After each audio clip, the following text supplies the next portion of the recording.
Hello বন্ধুগণ, তোমরা কেমন আছো? আশা করি ভালো আছো, আমিও ভালো আছি।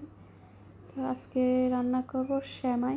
তো এই যে সেমাইটা নিয়েছি আমি, ফুলকলি। তো এটা সেমাইটা ভাজাই আছে, তো আর ভাজতে হবে না। আর এখানে দুধটা বসিয়ে দিয়েছি, ভালোভাবে জাল হোক।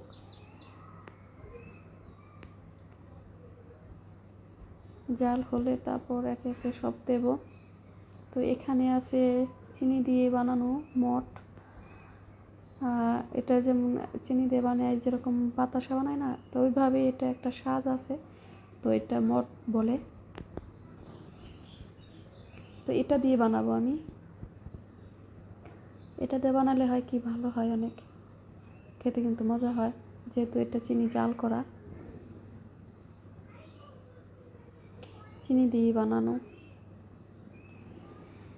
তো এটা গলুক, গলতে থাকার পরে দেব রস। জাল দেওয়া আছে খেজুরের গুড়ের রস আর কি। তো এখানে এখন আমি তো আস্ত গরম মশলা দিয়ে দিয়েছি, এলাচ আর দারচিনি। এখন দিয়ে দিব কিশমিশ, ভালোভাবে ধুয়ে নিয়েছি, এখন দিয়ে দিব। তো দুধটা ভালোভাবে একটু শুকিয়ে আসলে তখন সেমাইগুলো দিয়ে দিব। আর এখানে আমি বাদামও দিয়েছিলাম, ওটা ওঠাই নেই। বাদামটা আমি কুচি কুচি করে কেটে দিয়েছি, আস্ত দিইনি। তো এখন সেমাইগুলো দিয়ে দিব, যেহেতু একটু দুধ মানে যেরকম খেতে চাও ওইভাবে রেখে তারপর দিতে হবে। কিন্তু এই সেমাইটা কিন্তু অনেক শুকিয়ে যায়, তো দুধটা একটু ঘন থাকার অবস্থায় দিতে হবে, বেশি থাকার অবস্থায়।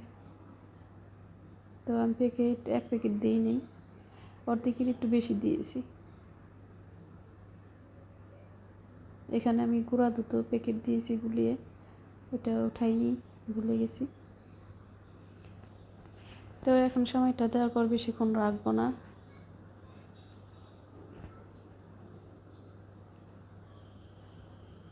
5 মিনিটের মতন রাখলেই হবে, কারণ এটা হতে সময় লাগে না। পরে আস্তে আস্তে জোড়াবে আর দুধটা শুকিয়ে যাবে কিন্তু। তো এই তো হয়ে গেছে গা, প্রায় নামিয়ে ফেলবো।